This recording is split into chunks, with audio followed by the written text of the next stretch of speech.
السلام علیکم، کیسی ہے میری یوٹیوب فیملی؟ امید کرتی ہوں آپ سب لوگ ٹھیک ٹھاک ہوں گے، خوش ہوں گے۔ اور جو کوئی میرے بہن بھائی پریشان ہیں، بیمار ہیں، اللہ سے دعا ہے اللہ پاک ان کو صحت و تندرستی عطا فرمائے، آمین۔ آج کی ویڈیو سٹارٹ کرتے ہیں۔ قرآن پاک کی وہ آیت جسے پڑھ کر اور سن کر بہت سارے لوگ پریشان ہو جاتے ہیں کہ شاید ان کی خواہش اور ان کی دعا قبول نہیں ہوگی، اور وہ کون سی آیت ہے آج کی ویڈیو میں آپ لوگوں کے ساتھ ڈسکس کروں گی، جس سے آپ لوگوں کا کانسیپٹ کلیئر ہوگا، اور ساتھ ہی ساتھ آپ کو یہ معلوم ہوگا کہ اللہ پاک کن لوگوں کو چنتے ہیں جن کی زندگی میں اللہ پاک نے موت سے کرنے ہوتے ہیں، اور ان کو نشانیاں دکھاتے ہیں، اور ان کو چنتے ہیں اس کام کے لیے، اور دعاؤں کی بدلے میں توفیق دیتے ہیں۔ تو اس سے پہلے کہ آپ لوگ مایوسی میں جائیں، ہوپ لیس ہو جائیں، اور آپ لوگ اپنی دعاؤں کو ترک کرنے کا سوچ رہے ہوں، تو اس ویڈیو کو بہت بغور اور توجہ سے سنیے گا تاکہ آپ لوگوں کا ایک ایک کانسیپٹ کلیئر ہو جائے۔ دیکھیں، اللہ نے سب کچھ پہلے سے لکھا ہوا ہے، تو سوچنے والی بات یہ ہے کہ پھر دعا کیوں بنائی؟ اور اگر اللہ نے بندے کی دعا قبول نہ کرنی ہوتی، تو خواہشیں پوری نہ کرنی ہوتی، تو پھر قرآن میں دعا کی قبولیت کا کیوں کہتا؟ اور پھر معجزوں اور دعاؤں کی قبولیت کے واقعات کیوں بیان کرتا؟ یہاں تک تو بات سمجھ آتی ہے، لوگوں کو اور امید کا ایک جذبہ بھی پیدا ہوتا ہے کہ اللہ سے مانگ کر اسے راضی کر لیں گے۔ لیکن وہیں کچھ لوگ قرآن کی اس آیت کو لے کر پریشان ہو جاتے ہیں، جس کی وجہ سے مجھے بہت بڑی تعداد میں اس سے ریلیٹڈ میسیجز آئے، اور انہوں نے یہ کہا ہم تو اپنی دعاؤں کو لے کر ہوپ لیس ہونے لگے ہیں۔ اب وہ آیت کیا ہے؟ وہ آیت ہے سورہ قلم کی آیت نمبر 36، جس میں اللہ تعالیٰ فرما رہے ہیں، تمہیں کیا ہو گیا ہے؟ کیسی تجویز کرتے ہو؟ کیا تمہارے پاس کوئی کتاب جس میں یہ پڑھتے ہو کہ جو چیز تم پسند کرو گے وہ تم کو ضرور ملے گی، یا تم نے ہم سے قسمیں لے رکھی ہیں جو قیامت کے دن تک چلی جائیں گی کہ جس شے کا تم حکم کرو گے وہ تمہارے لیے حاضر ہوگی؟ اس آیت کو لے کر بہت سارے لوگ فکر مند ہو گئے اور پریشان ہو گئے کہ یہ کیا کہہ رہے ہیں اللہ تعالیٰ، یعنی کہ ہم ضروری نہیں کہ اس دنیا میں جو بھی مانگیں گے وہ ہمیں ملے گا۔ بہت سارے لوگوں نے اس بات کا یہی مطلب نکالا۔ اب یہاں ان آیتوں کے ایکسپلین کرنے سے پہلے میں یہ بات کہوں گی، آیت کا مطلب ہوتا ہے اشارہ، یعنی ہم جو بھی آیت پڑھتے ہیں اس کے پیچھے ڈیٹیل میں ایک تفسیر ہوتی ہے، بات کچھ اور ہوتی ہے، اس لیے خود سے اندازے لگانے سے پہلے بہتر ہے کسی علماء سے رہنمائی لیں۔ وہ کیوں؟ وہ اب سمجھ آئے گا جب میں آپ کو اس کی تفسیر بتاؤں گی، اور اس کی تفسیر سمجھنے کے لیے آپ لوگوں کو پہلے سورہ قلم کی آیت نمبر 17 میں پیچھے جانا ہوگا، جہاں اللہ نے باغ والوں کے عذاب کا ذکر کیا ہے۔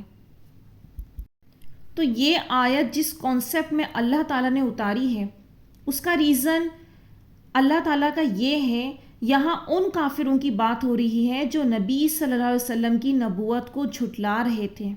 مثال بیان ہو رہی ہے کہ جس طرح یہ باغ والے تھے کہ اللہ کی نعمت کی ناشکری کی اور اللہ کے عذابوں میں اپنے آپ کو ڈال دیا، تو پھر فرماتا ہے کہ ہم نے انہیں بھی آزما لیا جس طرح ہم نے باغ والوں کو آزمایا تھا۔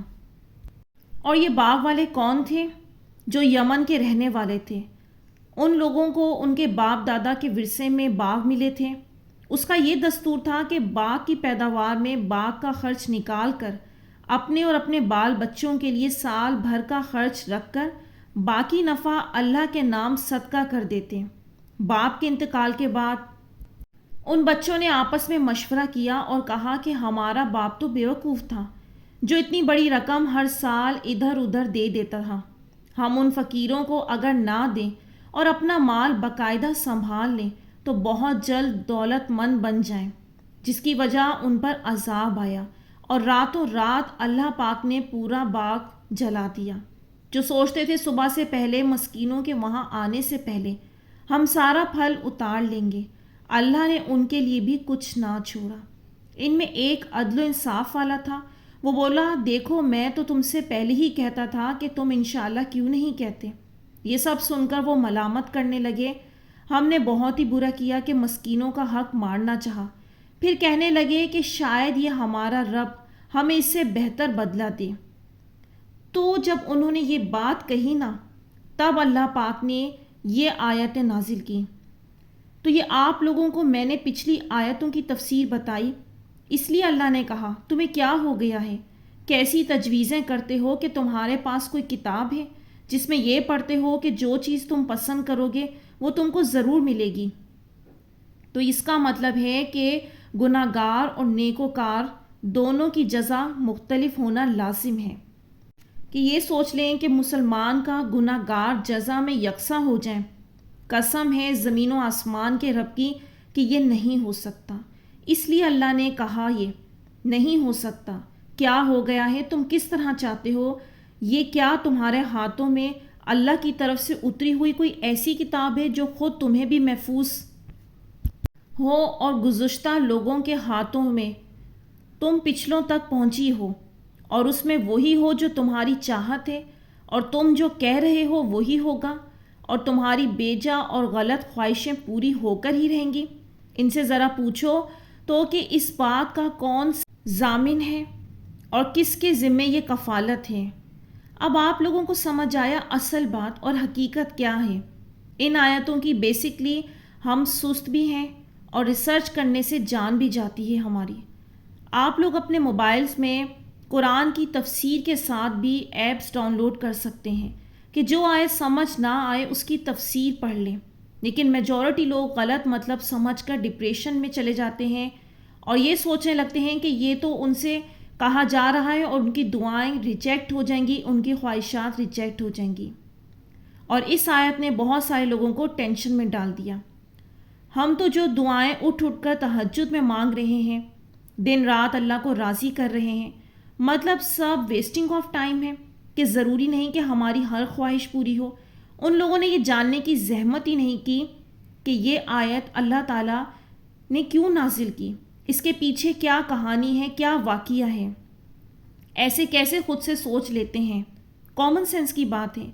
جو اللہ خود دعا کا حکم دے رہا ہے، دعا نہ کرنے والوں سے ناراض ہونے کا کہہ رہا ہے، ہم سب کو امید، یقین، موٹیویٹ کرنے کے لیے قرآن میں دعاؤں کے معجزوں کو بیان فرما دیا۔ کس لیے؟ سب کس لیے؟ تاکہ ہم گناہوں اور دنیا میں نہ بھٹکیں بلکہ اللہ کو راضی کر کے منائیں، اس کے دوست بن جائیں۔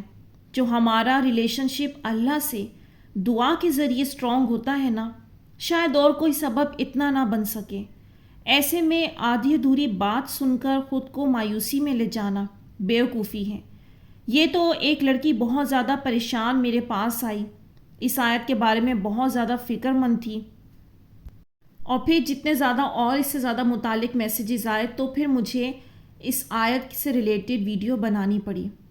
اور اب مجھے یقین ہے کہ اب آپ لوگ مایوس نہیں ہوں گے اور آپ لوگوں کو سمجھ آ گیا ہوگا کہ اللہ پاک کیا فرما رہے ہیں، اور یہ والی سورہ قلم کی جو آیت ہے اس کے پیچھے کیا واقعہ ہے۔ اب یہ بات آپ لوگوں کو بہت اچھی طرح کلیئر ہو گئی ہوگی، اور اگر کسی اور کو نہیں معلوم، وہ پریشان ہے، تو اس تک بھی آپ یہ میسج پہنچا دیں تاکہ وہ اپنی دعائیں کرنا نہ چھوڑ دیں۔ اللہ ایسا نہیں ہے، اپنی بات، اپنے وعدے کو پورا نہ فرمائے، یہ ہو ہی نہیں سکتا۔ وہ اپنا وعدہ ہر حال میں نبھاتا ہے، ہر حال میں پورا فرماتا ہے۔ اور نہ ہی تو قرآن میں کوئی غلطی ہے کہ ایک طرف قرآن میں اللہ پاک دعا کا حکم دے رہا ہے تو دوسری طرف انکار کر دے۔ نیور، ایسا جھول قرآن میں ہو ہی نہیں سکتا۔ غلطی ہماری خود کی اپنی ذات میں ہے کہ ہم جو بھی بات پڑھتے ہیں یا سنتے ہیں ہم اس میں تحقیق نہیں کرتے اور خود ہی سے اندازے لگا کر مطلب نکال لیتے ہیں۔ کیا سب لوگ اسکالرز ہیں؟ کیا سب لوگوں کو آیتوں کی تفسیر معلوم ہے؟ تو جب جس کی تفسیر معلوم ہی نہیں ہے اس کے بارے میں اتنے غلط اندازے کیوں لگانا؟ اور یہ کیسے ممکن ہے کہ یہ کیسے سوچ سکتے ہیں کہ یہ اللہ تعالیٰ ایک بات کے دو معنی کر دیں؟ نعوذ باللہ، یہ نہیں ہو سکتا۔ اگر اللہ نے کہا ہے وہ دعا قبول کرتا ہے تو وہ کرتا ہے۔ اب آئندہ آپ لوگوں تک ایسی کوئی بات آئے تو پلیز پہلے اس پر تحقیق کریں اور اس کے بعد پھر یہ سوچیں۔ دعا ایک بہت خوبصورت ریلیشن شپ ہے، یہی وہ اصل چیز ہے، یہی اصل وہ نشانی ہے جس کو عطا ہو جائے اس کی زندگی میں معجزے ہوتے ہیں۔ یہ معجزے والے لوگ کون ہوتے ہیں؟ جن کی زندگی میں اللہ تعالیٰ نے میریکلز کرنے ہوتے ہیں، ان کی کیا نشانیاں ہیں؟ سب سے اہم نشانی جو ہے وہ یہ ہے کہ جس شخص کی لائف میں جتنی زیادہ امپاسبل سچویشن ہوگی اس کی لائف میں ڈیفینیٹلی اتنا ہی بڑا میریکل ہوگا. یہ بات آپ لوگوں کو سمجھ آئے تو اس کے لیے میں نیکسٹ ویڈیو آپ لوگوں کے ساتھ شیئر کروں گی.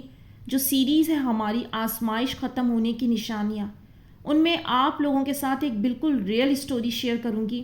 بہت خوبصورت کہانی آپ لوگوں کے ایمان کو بہت زیادہ مضبوط کرے گی.